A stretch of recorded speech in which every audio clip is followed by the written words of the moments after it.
Thank you for joining us for this episode of Historic Recipe for Social Change. We are creatively celebrating our right to vote over the time honored tradition of cooking. This three-part series will celebrate the passage of the Civil Rights Act and the centennial of the passage of the 19th Amendment. 3 generations of African American women will be cooking traditional comfort foods and discussing how to vote safely, the issues that are important to them, and how they believe their voice and actions will create social change. So let's get started with today's menu: barbecue beef ribs and vegetarian ribs, southern greens, and 10 cheese baked mac and cheese. Okay, so welcome to a recipe for social change. We are so excited about these recipes, and today is one of my favorites to make because I'm primarily a vegetarian, but I have a lot of family members and friends that eat meat, and so I always call Aunt Vi to ask her about how to make this recipe for beef ribs. So Aunt Vi, share with them how you make your beef ribs. I make the best beef ribs in my opinion. You marinate your meat tenderizer. After you rinse your beef ribs off with warm water, not hot, cold, warm water to make sure all the residue is off. Then you put it individually, you put your meat tenderizer on in your container. Now the fun part. I use usually the hickory smoke brown sugar sauce. But being like I am, teaching Joanna to go the extra mile, put your own fingernail or fingerprints in it, whatever you want to call it, I have a little bit of extra on the side. Now, we have the meat tenderizer. I put my garlic, salt, my garlic in it. You know, hey, the recipe. That's right, Yeah. put it in. You put your garlic salt. Then you put your cayenne pepper according to the way you like hotness. I'm not a Joanna, so. Yeah, I like it hot. Yeah. But you know, we're gonna fill this thing up. So I'm putting a little bit of hotness in here. Now I pour my container that I had my barbecue sauce in. I always put the rest fill it up with water. Make sure I get all the leftover residue of the sauce in my container. I don't waste anything. Make sure we get everything in here because we want to cover this beef ribs up completely. We don't want to leave too much uncovered. Now we whisk this up until it turns real smooth. You don't feel any lumps whatsoever in this. If it doesn't feel like it's marginalized into a complete oneness, you need to keep stirring a little bit. And I have more barbecue sauce in this container, a little bit deep, so I am putting some more, filling this thing up to the top. Because listen, you can make too much and have left over. Better to have it that way than to have not enough and you wish you had more. So when you see this container clear, you got all that sauce out of this container. Oh, it's good. Now, okay, a little bit more garlic. I love garlic. Oh, You know, okay. you can never go wrong with garlic. A little bit more cayenne. Now, here's the key secret, the southern old-timey way my mother taught us. You always put some apple cider vinegar, about 1/4 cup, in your barbecue sauce. No matter what kind of barbecue you do, you gotta put some apple cider vinegar. Now we have a little bit more brown sugar It's very because fragrant. it's an accent. That brown sugar give you that little southern barbecue accent. And nobody makes barbecue like the South, and we always have to have our vinegar in there. Okay, yeah, you gotta have it in the South, especially in North Carolina. In the eastern part of North Carolina, where we were born, you use vinegar along with the barbecue sauce. Now you're gonna pour all this over until you fill the top. Now you see this right here needs to be whisked up a little bit more. because you want all of this in here. Oh, you're going to say, oh, you're just going to have a soup. No, we're not going to have a soup because our thing is, the goal is to cook this booger down until you see only the pure sauce. Now we're going to put it at the temperature of 450.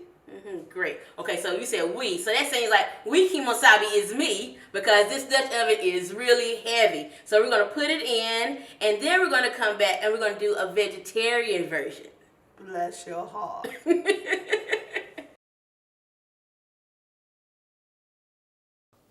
Okay, so we're back with the vegetarian version of ribs. Now, again, this is one of the meat substitutes that we use, and we really encourage people to use these as a substitute. It is something when you want the texture of meat. But what's important about cooking vegetarian food that many people don't realize is you need to season it just like you season meat, or it's going to taste like rubber. And with that said, we have this meat substitute that's called vegetarian steak. It's made by Worthington. And again, this is one of the things we need to tell you who to look for when you're looking for this type of meat and or substitute. So what we're going to do is I'm going to first go ahead and layer it in the pan a little bit, and I'm going to use Cajun seasoning on the top of it. Again, because we need to get flavor in this, because it really doesn't have that much of a flavor.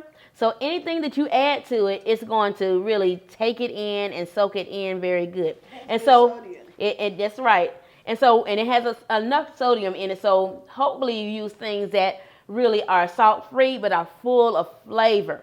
And so what we're going to do is I'm going to add in the same type of sauce that Aunt Vi made for the beef ribs, and I'm going to start layering that. And as we do that, Aunt Vi, tell us a little bit about the history of voting in our family, like stories of grandfather and things of that sort that you can share with me. Well, my father he said the 8th grade education, but we kind of think it was 6th, but he was very studious for him not being able to go to school like he wanted to, living in the country, and being a sharecropper child. They could only go to school in the winter after harvest time, and some of those children didn't even have shoes to wear, which is so sad. My father found some old high heel shoes from some woman. No, my grandmother did day work, and she brought some shoes from the lady she worked for, and my daddy wanted to go to school so bad with no shoes, he wore her shoes to get an education.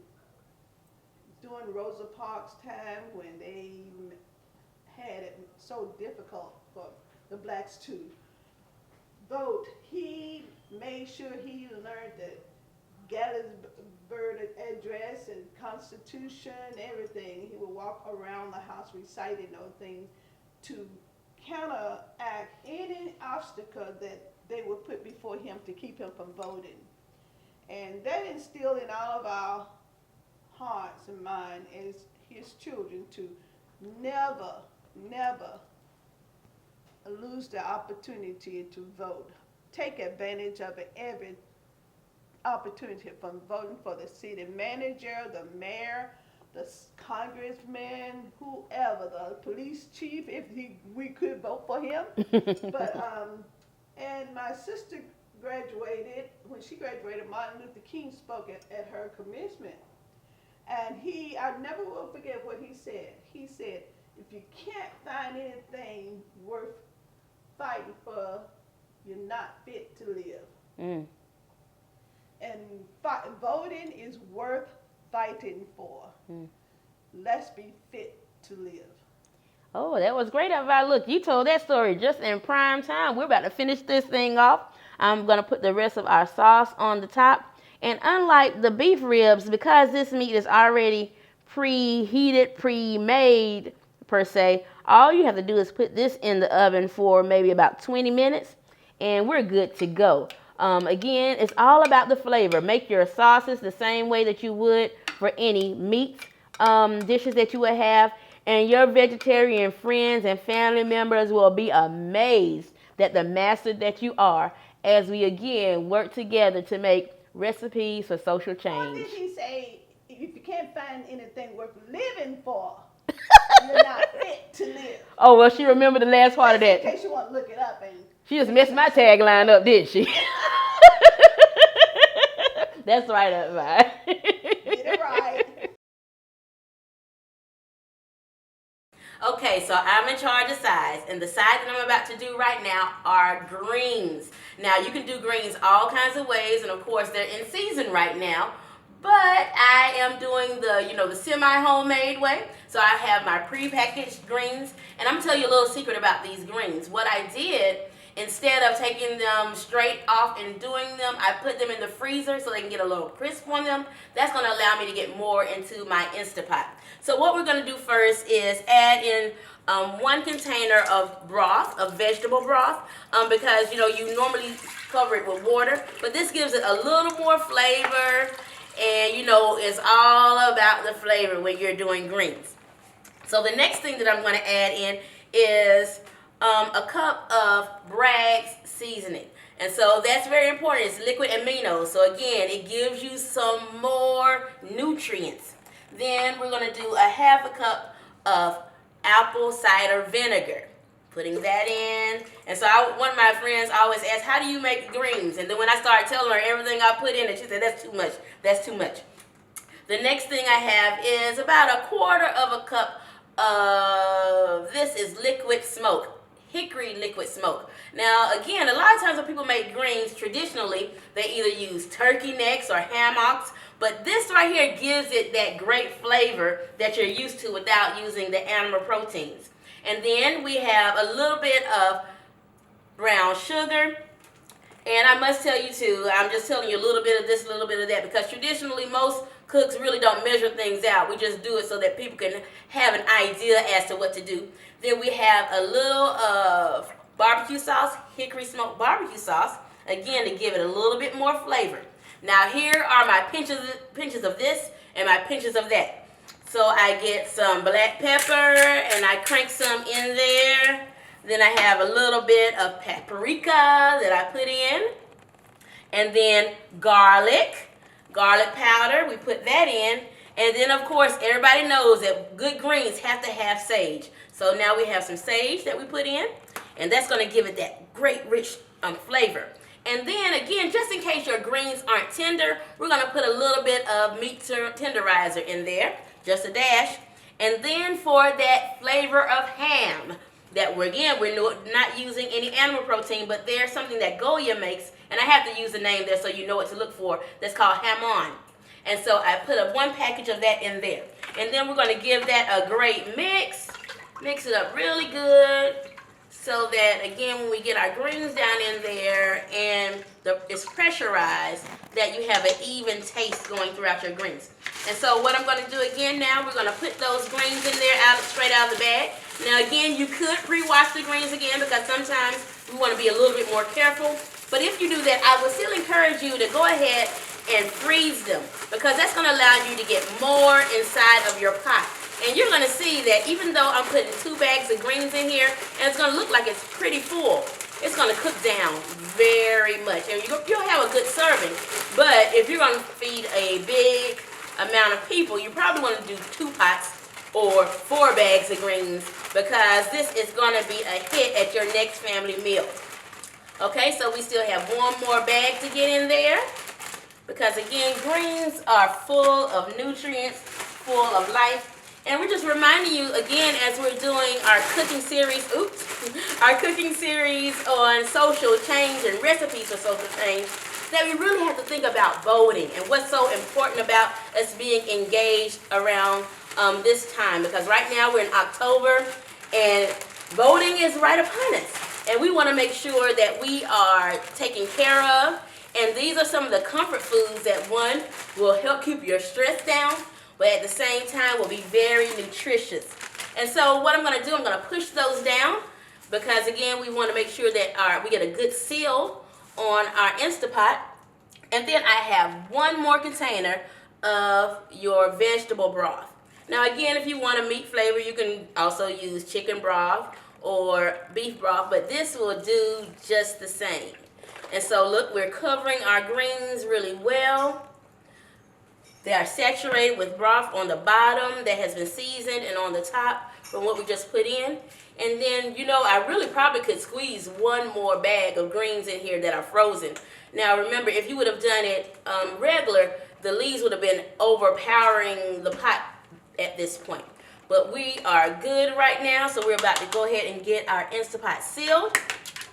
And it was amazing to me that there wasn't a recipe or a time on the Instapot for greens. But what I figured out is if you put it on 35 to 45 minutes on the high pressure, it'll work. But you can also use the long term or the slow cooking. Either way will work fine, just depending on how tender or al dente you want your greens. Okay, so now we have everything in our Instapot. Let's seal it up. And you know that can be very tricky, can't you? But you hear the sound of and you know that you're ready. And so we're going to go ahead and set that to 35 to 45 minutes on high pressure. Or if you want to, you can still do it slow cook. Either way, it's going to be great. And here's one more thing for you. My Aunt Vi always likes to say, and the rest of the story. So the rest of the story about, you see this juice that we just look at, this green juice? A lot of times people call it pot liquor.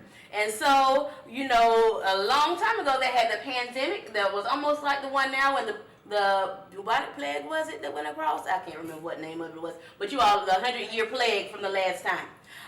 Actually, the pot liquor, they say, African Americans stayed well because they were actually eating their greens and drinking the pot liquor because there are so many nutrients that are in here. So again, we remind you, eat seasonally. That's where the greens are. But then also there are nutrients that are in here. So not only are we being comforted, we're being restored. Okay, so let's check on these greens out of this Instapot. Oh, they look like they're done. Now remember, we had 2 large bags.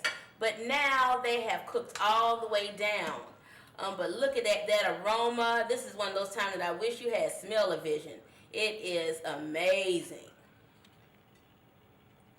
And so again, this is one of those traditions of recipes that have been passed down. I must say that like many of my recipes, my Aunt Vi, who has been in these segments, really gave me the go ahead with the starting of, I'll call her and say, Aunt Vi, how do you fix this? She'll tell me and then I'll put my own spin on it. And so that is what's being done here. Originally, she used to cook them in the pot or in her pressure cooker. And then now I've learned to do them in the Instapot. And I know a lot of you all are interested in doing this as well because I've had friends ask me about it. The Instapot is really quick. You can do it as a slow cook like you normally do traditionally, but you can also do it in like 35 to 45 minutes. I had to figure it out for myself because, you know, Instacart comes with a little card and it tells you how to make different things. But amazingly, greens weren't on there. Cabbage, beans, meat, pot roast, everything except for greens. And so now you know how to do greens in the Instapot. Okay, you all, we're here for recipes of social change, and we're going to do my side of macaroni and cheese. And so again, my sides, the food that I do is always something traditional that comes from something that I've grown up with that I love. Actually, my recipe on this one is based on my grandmother, my paternal grandmother, Ruth Greer, her recipe for macaroni and cheese.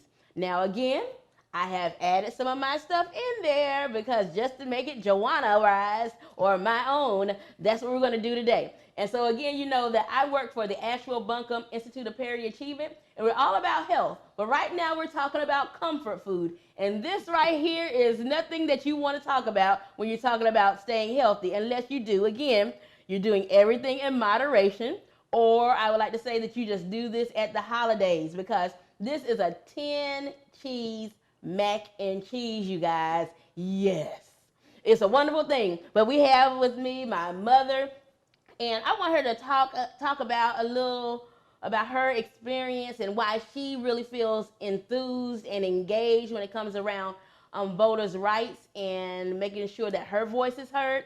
So I'm going to start building, and then we'll start talking. So what we're going to do first is I start with, what is this? This is wonderful cheese sauce. So it's canned cheese soup. So we're going to put that in my trusty mixing container here. And there's a reason that I do it here instead of a regular bowl. It's because this is going to be my roux, and I'm going to layer with it. And it's much easier to use it, thank you, Mom, to use it in a way that we just mix it all together, then I can pour straight from it. Okay, and now I'm going to add in 5 eggs. So we have 3 cans of that cheese soup. You can either get the name that I will not mention or the brand that you have at your local grocery store that you can use. And then some people also use evaporated milk, and that's what I'm going to do. But before I do that, I want to get that mixed in really good. I want to make sure that my sauce has a great consistency when it comes to the cheese and the eggs mixing in. And believe it or not, it really makes a difference in the way that your macaroni and cheese comes out, the order in which you do these things. Okay, so next I'm going to go ahead and add in my evaporated milk. I have 1.5 cans of milk. And then people can look at this and say, is all of that going to fit in there? And look, it did. Okay, so we're going to mix that on in. Get that stirred in really good. And then, Mama, tell me why you are so energized when it comes to voting and making sure that your voice is heard. Well, I grew up during the time of the 50s and 60s during the civil rights movement, and I saw so many of our people being persecuted, hosed down because they wanted to vote. And I also grew up the time when there was a black and no white sections. Mm-hmm. And I felt like that was not right. And when I saw that they were protesting against the inequality, I felt like that then voting was very important because at one time we couldn't even vote. Yeah, but you know what? You just said black. And as you say black, I'm going to add in my black pepper. And so I'm going to crack some black pepper in here.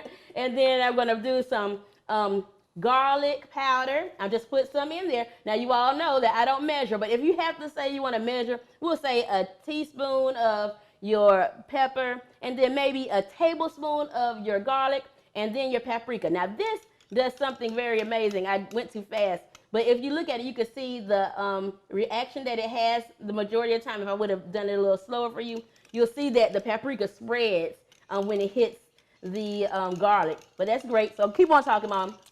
And so when I saw how people were so eager to vote, but the vote was being suppressed, I said to myself as a teenager, when I get old enough to vote, I'm going to register and vote.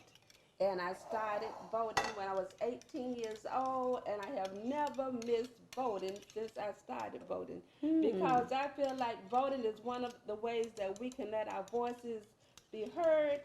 And I also believe that every vote counts. Some people say it doesn't matter, but I'm one of these true believers that believe that you need to make your voice count. That's right, Mama. And as you talk about making your voice count, we're going to start layering this macaroni and cheese. Did you all believe that it was going to happen this fast? It doesn't take that long to get my roux going. And so now I have my mac and cheese. I'm starting with the sauce on the bottom. I have my noodles already done because everybody knows how to do noodles. You know to cook them a little under because you're going to bake a little more. And a little secret I like to tell you about my macaroni and cheese noodles is that when I boil them, you add salt, and they normally tell you to salt very heavily. But what I do instead of using regular salt is I use garlic salt because, again, that's a secret ingredient to everything, I believe. But also, you get all of your flavor into your noodles when you boil them initially. Okay, and so now my other cheese that I use Munster cheese, so I've diced that up, and we're going to put some of that down for our first layer. And then after that, I have a combination of 8 cheeses really right here. So, you can get those cheeses that have 4 different kinds of cheddar. So I have 4 different kinds of cheddar, and then the Mexican blends, 4 Mexican cheeses. And so that's what we're layering with. Okay, so all we're going to do is continue to layer. And so, Mama, as we continue to layer, you continue to talk. So why are you really engaged now around voting and making sure that your voice is heard? No, let me tell you first. Mm-hmm. I remember my sister and I, during the sit-in time, we were not permitted by my parents Making a mess, guys. to go and participate in the sit-in. But we used to go and visit my grandparents in the summertime. And so we decided that we were going to stage our own sit-in. Really? We Oh. went to this restaurant, no, drugstore, and they served ice cream. So we went in and ordered some ice cream, and we decided that we were going to sit and eat our ice cream. The man came in and said, "You all cannot sit there." Mm. And so we decided we were going to sit there. We thought they were going to call the police because that's what our friends said. Oh, they're going to call the police and y'all going to go to jail. I figured, they don't have a one-room jail, so we wouldn't be in jail too long. So we sat there. And amazingly, when we came back the next time, they had taken all of the booths out of What? the drugstore so Oh, my that goodness. none of us could sit in there again. They were serious. Yeah, they were serious. But we were serious in making sure we took our stand because we felt like it was not right. And now I still feel the same way that a lot of things are going on in the world, in the United States, especially when it comes to justice, equal justice. And one of the ways we can make a change is participating in programs, especially voting. Make Yes. sure we get somebody in office that will work toward making sure we have equal justice here in America. That's right. And one of the other things I like about you is that, a lot of times people find one station that they look at when they're talking about politics, MSNBC, CNN, or Fox. What I respect about you is that you look at both of them. And why is that? You look at them all. Because I feel like you need to know what your enemy is doing. So if you know what your enemies are doing, what they're talking about, at least you know how to counteract what they're doing. That's and what right. they're saying. So again, you all see this thing is building out right here, right? And I have plenty of macaroni because a lot of times we will actually do 2 of these. So we have one for now and one for later. There's enough here to do that because of the size of my container. And so we're about to finish this on off here. We're going to put the last bit of our Munster cheese in. I like to put it down in between, just again because that texture, it's all about texture when you have a mac and cheese. And this is baked mac and cheese. It's not that regular creamy stuff or the stuff right out of the box. This is something that you know that somebody has made it for you. They really care. And so we care about you. We want you to be comforted. We want you to enjoy the time with your families during the holiday season. And then also when you're celebrating or feeling a little bad because of whatever the outcome of the upcoming election is, we know that one thing remains the same, that we all want to live in a country that is free of hate, full of love, just like this mac and cheese is full of love, you guys. And so we're going to put one more layer of the sauce over the noodles. And then we're going to finish it off with our shredded cheese. Now, you see I still have a little bit left there, right? And we're going to use it because that's what gives us the nice crust on the top. After we put this on, we're going to fill it in. And one other thing that I would like to tell you about when you're making mac and cheese and you're covering the top of it, it's best if you try to cover all the noodles. Have you ever noticed that sometimes you get those crunchy bits that you really don't want? They almost feel like they're going to break your teeth off. That's because those noodles have been exposed. And so if you use all of your cheese and you try to cover it up as best as possible, you won't have that problem. And so I'm going to get the rest of that cheese out of there. Oh, I have a couple of nuggets left in there. We don't want to leave any cheese behind. Leave no cheese or no man behind, right? And so we're going to move all of that over. I think that we're covered pretty good. I have one noodle that's exposed. We got to get that buddy under cover. And then I think we're all pretty much covered up now. And then for the final step, we're going to cover this up, that gooey goodness. And I think I might want to even move it around. I don't know if my camera is getting all of this. I know they're getting the messes down here, but we want to make sure that we're getting the real deal Holyfield on what this looks like. We're going to move it over just a little bit more. I know my camera guy can keep up with me because he is a producer extraordinaire. So we're covering this up We're trying to make sure that all of our cheese, again, is getting saturated with the cheese sauce on the top, because that's going to give us a nice little crust.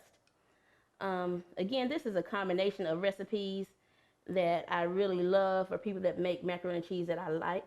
One, again, is my grandmother Ruth Greer, but then I also have to give a shout out to my friend Spencer Mitchner, because she's the one that really inspired me about that texture. I learned from her that it's good to cube some up inside of there, because it gives you a better texture when you're finishing everything up. Okay, so we're about to finish up with the last little bit here. And again, somebody asked me, were we going to use all of that? Was all that going to fit into that container? It fit in there, didn't it? Now, my counter isn't very clean, but that's all right.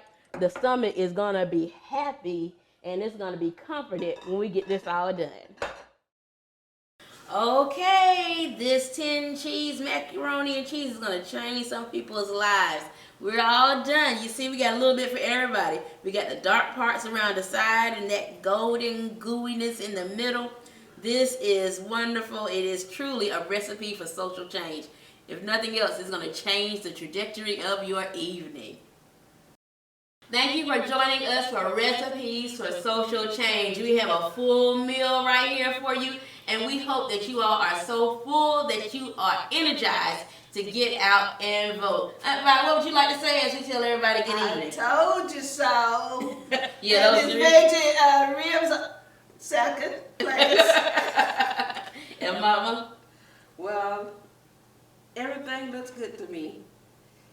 And like Joanna said, look at this food and think about how good it is, but think about how much better you will feel when you get out and vote.